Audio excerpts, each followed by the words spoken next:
Boa noite, irmãos.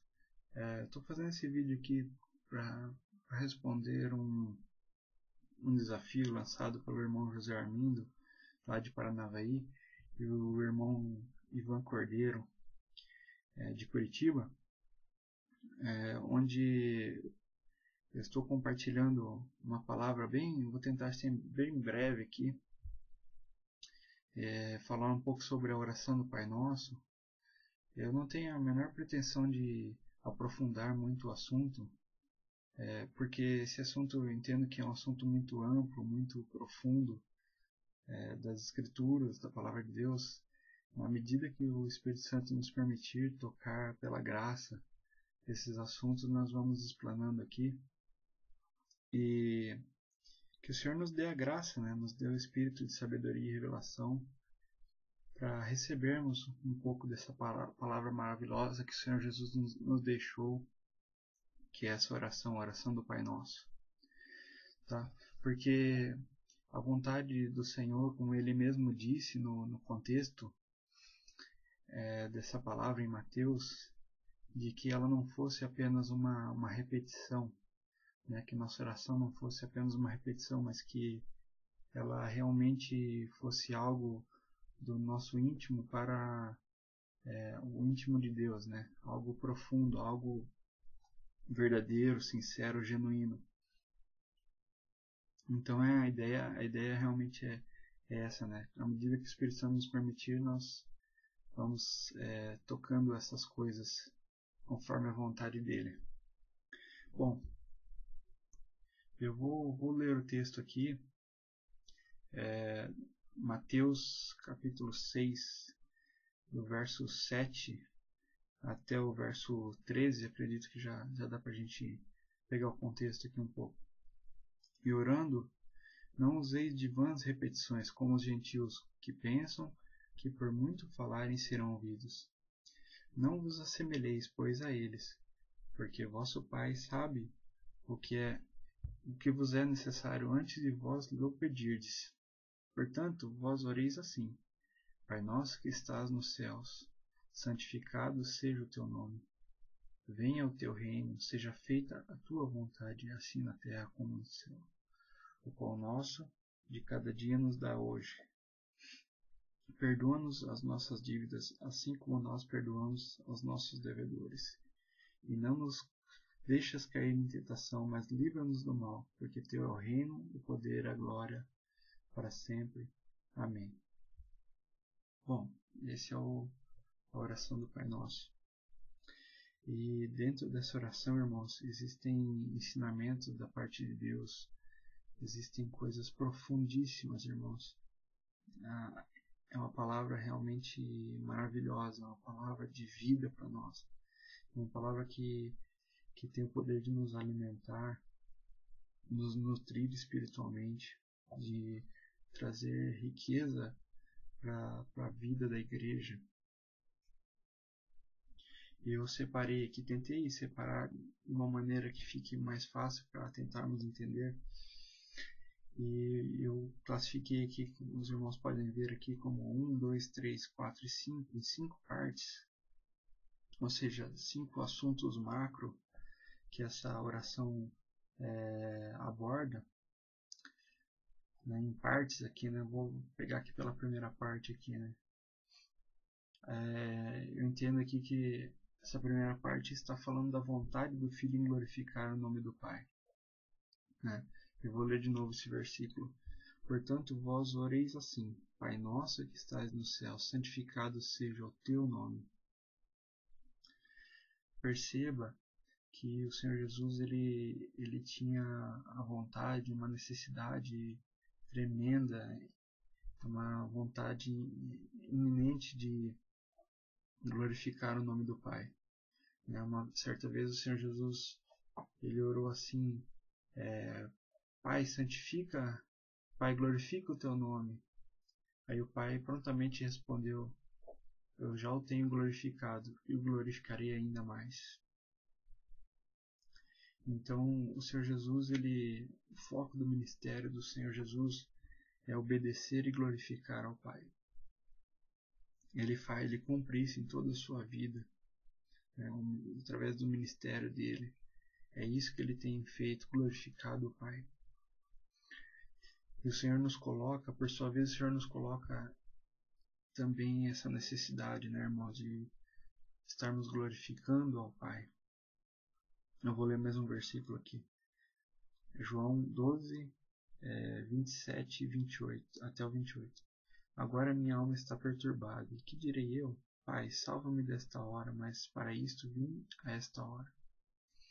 Aí onde o Senhor fala assim, Pai, glorifica o teu nome. Então veio uma voz do céu que dizia, já o tenho glorificado, e outra vez o glorificarei. O Senhor nos ensina na primeira epístola de Pedro, no versículo 3, capítulo 3, versículo 15, ele fala assim, antes santificai ao Senhor Deus em vossos corações. Eu vou ler até aqui. Existe uma necessidade, irmãos, de nós, cada cristão, da igreja em si, glorificar e santificar ao Senhor Deus em nossos corações. Entende? Como não é apenas uma palavra de boca para fora, uma vã repetição, irmãos. É uma necessidade real de contemplação do Pai, de glorificação, de santificar o nome do Pai. E essa santificação ela é extremamente necessária, a glorificação do nome do Pai, né, irmãos?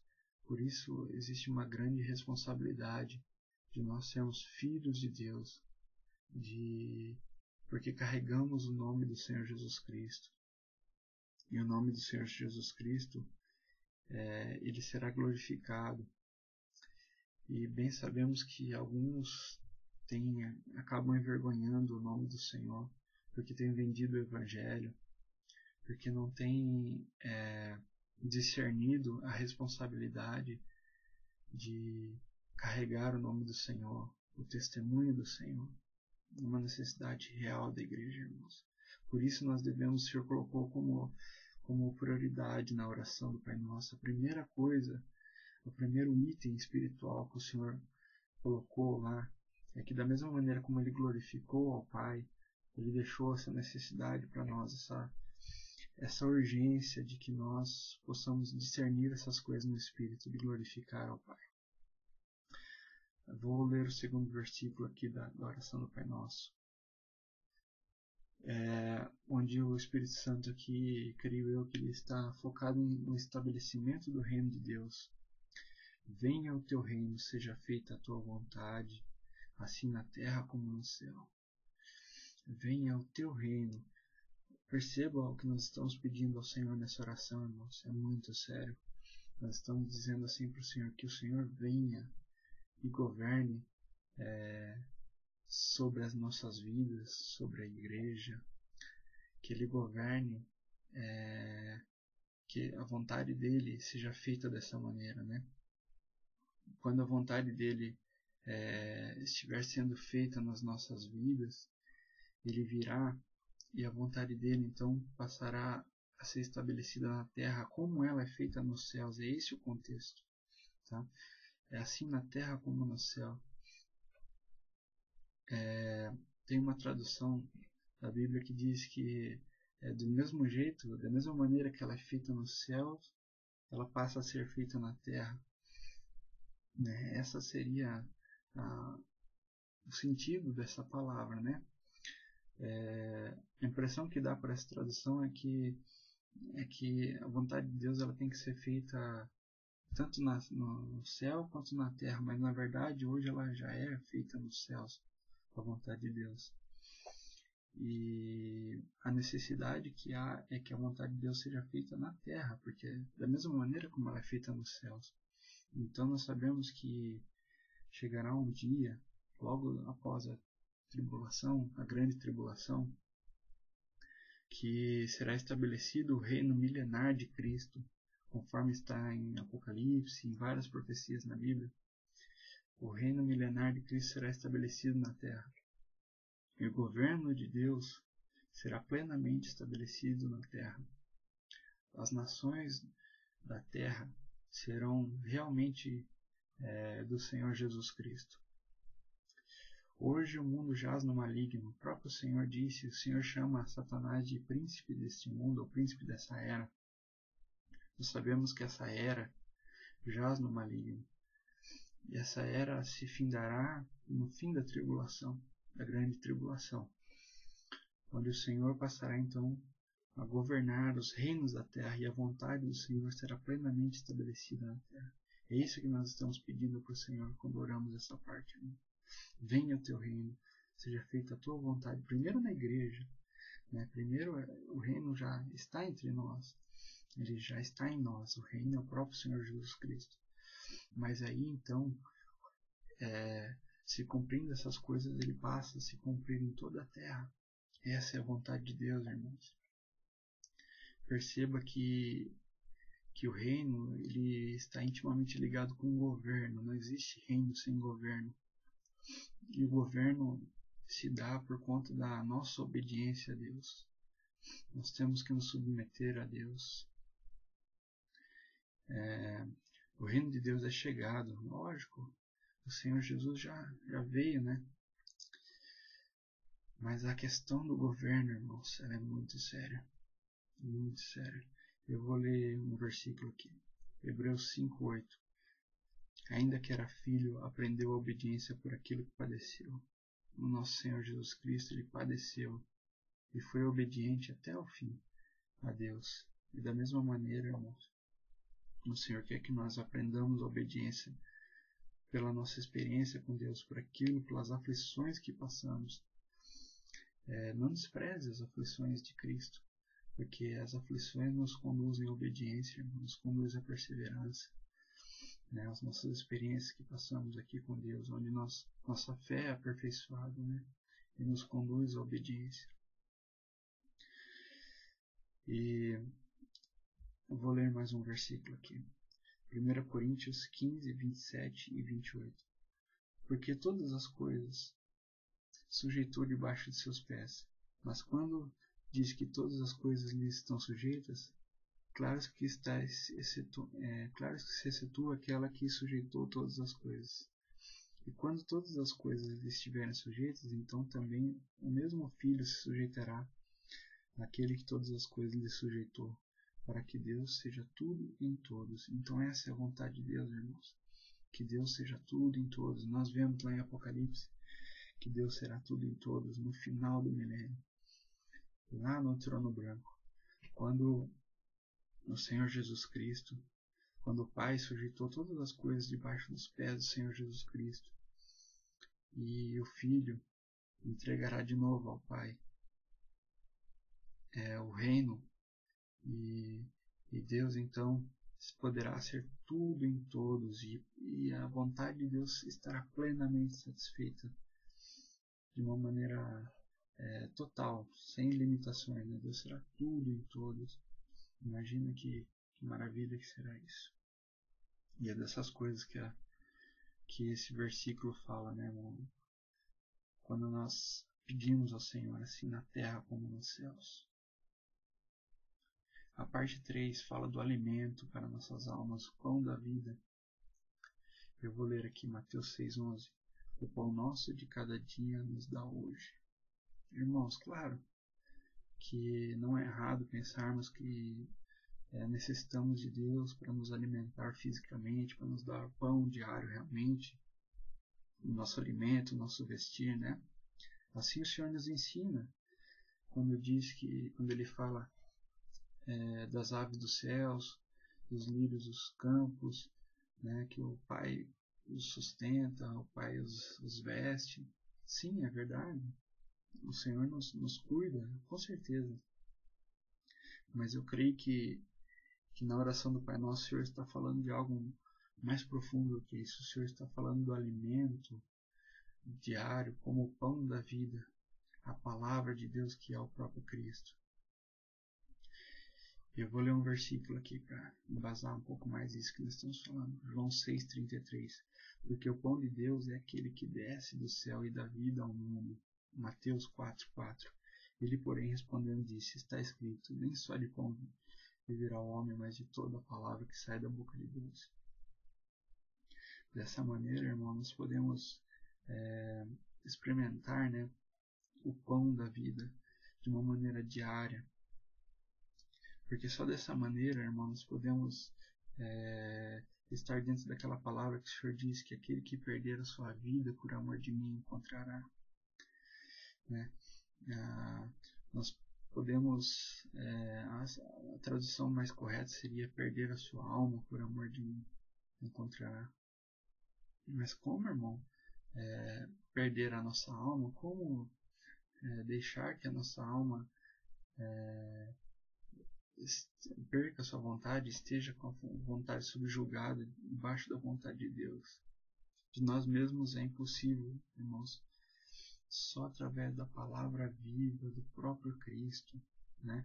Aquele que é chamado em Apocalipse, o nome dele será a palavra de Deus, entende? Só através dessa palavra viva, do Logos de Deus, né? Do Verbo de Deus, da palavra transformadora, a palavra que gera vida, é que podemos alcançar essas coisas, irmão. De outra maneira, para nós é impossível. Por isso é preciso pedir o pão nosso de cada dia, o maná de Deus, para que nós possamos ser alimentados e alimentarmos também, de acordo com a graça de Deus. A parte 4, irmãos, vou tentar ser breve aqui. Mateus 6:12. E perdoa-nos as nossas dívidas, assim como nós perdoamos aos nossos devedores. Esta é uma questão, irmãos, que creio eu o Senhor está claramente falando do tribunal de Cristo. Todos nós passaremos pelo tribunal de Cristo e prestaremos conta daquilo que fizemos através do corpo. Todas as obras, sejam elas boas ou más, todos nós sabemos isso. Mas o Senhor não está especificamente tratando de pecado aqui, irmão. O Senhor está tratando da questão do perdão, a questão da piedade ou da impiedade. Né? O Senhor, Ele nos cobrará se não formos piedosos, né? Porque nós não merecíamos e recebemos o perdão. O Senhor nos perdoou. E quem somos nós para condenarmos nossos irmãos, para apontarmos o dedo para nossos irmãos? É disso que o Senhor trata essas coisas. O Senhor está nos alertando, nos lembrando, nos trazendo à memória que todos nós passaremos pelo tribunal do Senhor, pelo tribunal de Cristo, e prestaremos conta daquilo que fizemos. Não é o assunto aqui agora, irmão, mas não trata-se, o tribunal de Cristo não trata-se de questão de inferno ou céu, mas trata-se de realmente sermos apartados do Senhor, de sofrermos condenação, enfim, algo que nós não estamos falando aqui de salvação do espírito, mas nós estamos falando de ganhar a vida, de ganhar a coroa, né? É dessas coisas que o tribunal fala. Mas isso em outra oportunidade, se o Senhor permitir, estaremos trazendo de uma maneira um pouco mais aprofundada nesse assunto. E por isso que o Senhor nos lembra, né, que nós devemos perdoar. E é dessas coisas que o Senhor está falando. Nós precisamos trazer a memória a cada dia. Não apenas repetir essas coisas, mas discernirmos no Espírito essas coisas. A parte 5, irmão, trata-se da vitória de Cristo na igreja, através da vida dos santos. É verdade, o Senhor já venceu o diabo lá na cruz, mas agora o Senhor vai vencer o maligno através da igreja também. O Senhor vai ser glorificado nos seus santos, como diz a palavra. Eu vou ler aqui, Mateus 6:12. E não nos conduzas à tentação, mas livra-nos do mal, porque teu é o reino, o poder e a glória para todos sempre. Amém. A palavra mal aqui, irmãos, ela faz menção clara do inimigo de Deus, o espírito do anticristo. Lá no Evangelho de Lucas, é bem claro lá, falando, livra-nos do maligno. Essa palavra maligno, ela faz referência direta ao espírito do anticristo, que já tem agido desde a época de João, enfim, desde a época de Jesus. O espírito do maligno, do anticristo, ele já está em operação, enganando, tentando enganar a muitos, e se possível enganaria até os escolhidos. Mas é o Senhor que nos livra do maligno. Nós mesmos não temos condições de nos escaparmos por nós mesmos, mas o Senhor nos dá o livramento, e nós somos lembrados através da oração do Pai Nosso que devemos estar sempre atentos e pedindo ao Senhor que pela misericórdia dele, pelo amor, pela graça, ele nos livre do maligno, ele nos salve dessas coisas. E em especial modo, quero deixar aqui para os irmãos relembrar que nós estamos no prelúdio aí da grande tribulação, e o espírito do maligno, do anticristo, está de uma maneira muito forte atuando e tentando enganar a muitos. Nós sabemos que logo será imposto às pessoas que coloquem a marca da besta. E realmente, irmão, nós temos que suplicar ao Senhor que nos livre do maligno, que nos livre dessas coisas, irmão, porque o engano é muito grande, irmão. E só estando firme na palavra, né, irmãos, perseverando na oração, e é só dessa maneira que podemos escapar dessas coisas, irmãos. Que o Senhor Jesus nos livre do maligno, realmente. Essa é a oração que eu faço. O Senhor tenha misericórdia de nós, e que o Senhor a cada dia nos estreite mais e mais a comunhão, a relação, que o Senhor nos fortaleça no vínculo da paz. Eu queria deixar aqui um desafio para alguns irmãos aqui que me vem à memória agora. O irmão Luiz Gustavo, que trabalha comigo lá na Copel. Esse menino, ele ainda é um menino, mas é um menino do Senhor. Ele é um menino que tem um coração focado no Senhor. E para a glória do Senhor, eu tenho aprendido bastante da vida de Cristo com ele. E gostaria de pedir ao irmão que compartilhasse uma palavra conosco. Também deixou o desafio aqui também para o irmão Adriano Ramazotti e Alexandre Ramazotti, os irmãos lá em Arapongas, que os irmãos estejam compartilhando também algo conosco aí, que com certeza a vida de Cristo, ela precisa fluir no meio do povo de Deus, né, irmãos? E é isso que eu tenho recebido também da vida dos irmãos, né? Hoje nós podemos tocar no Senhor, na vida de Cristo, através da oração, mas através da comunhão também. Isso é maravilhoso. Este é um mistério de Cristo, né? O mistério de Deus é Cristo, mas o mistério de Cristo é a igreja. Que essas coisas elas se tornem reais para nós, irmão. Bom, já falei muito, vou me despedir aqui. Os irmãos fiquem na graça e na paz do nosso Senhor Jesus Cristo. Amém.